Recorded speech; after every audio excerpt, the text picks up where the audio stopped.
Hello student, मैं नरेंद्र। आज का अपना टॉपिक है समावेशी पाठ्यक्रम के सिद्धांत।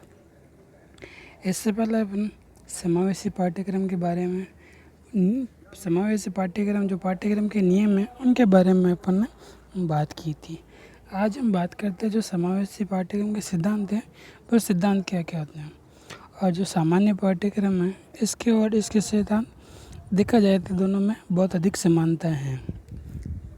पहले सिद्धांत के बारे में, प्रत्येक राष्ट्र अपनी राष्ट्रीय तथा स्थानीय आवश्यकताओं के अनुसार शिक्षा नीति व नीतियाँ निर्धारण करता है। इन नीतियों के कुछ निश्चित उद्देश्य होते हैं। पाठ्यक्रम इन उद्देश्यों की पूर्ति का माध्यम बनता है।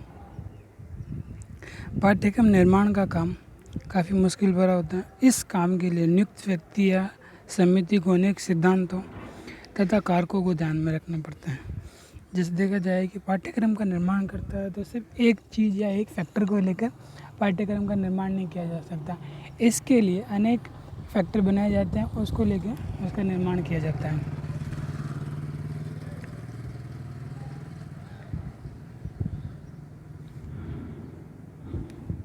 सबसे पहले बात करते हैं दार्शनिक सिद्धांत।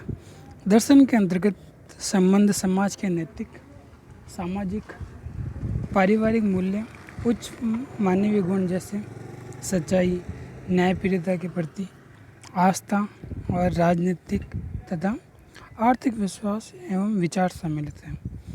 किस राष्ट्र में इनसे किन अथवा किस आयाम पर कितना बल दिया जाता है, इसे समझने के लिए गहन अध्ययन तथा विश्लेषण की जरूरत पड़ती है।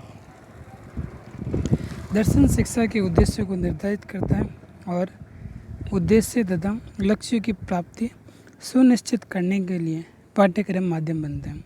यही कारण है कि प्रत्येक राष्ट्र के अंतर या प्रत्येक देश के अंतर्गत पाठ्यक्रम में अंतर पाया जाता है। नेक्स्ट बात करते हैं समाजशास्त्रीय सिद्धांत। समाजशास्त्र के दृष्टिकोण से वह प्रक्रिया है जिसके माध्यम से समाज की धरोहर को एक पीढ़ी से दूसरी पीढ़ी तक पहुंचाया जा सकता है। संस्कृति में समाज विशेष की संपूर्ण शैली सम्मिलित होती है। समाजशास्त्री संस्कृति को व्यापक दृष्टिकोण से देखता है और इनमें मानव निर्मित और उनके द्वारा सीखी गई प्रत्येक वस्तु तथा रीति रिवाज को सम्मिलित करता है।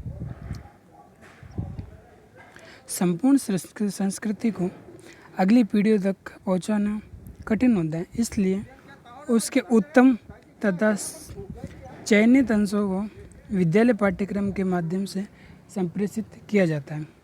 यही कारण है कि स्कूल पाठ्यक्रम में समाज के प्रसिद्ध त्योहारों, रीति रिवाज और सामाजिक सांस्कृतिक के विचारों और जीवन मूल्यों से संबंध सामग्री शामिल की जाती है।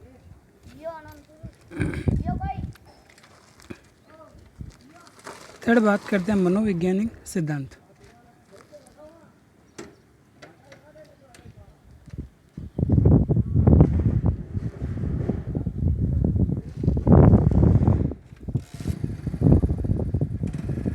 मनोवैज्ञानिक सिद्धांत बालक को किस आयु में क्या सिखाया जाए तथा निश्चित सामग्री को किस क्रम तथा कैसी भाषा में समझाया जाए ताकि बालकों के समूह को सीखने में सरलता और अधिकतम लाभ हो सके, इसके लिए भी मनोविज्ञान की तकनीकों और सिद्धांतों का उपयोग जरूरी है।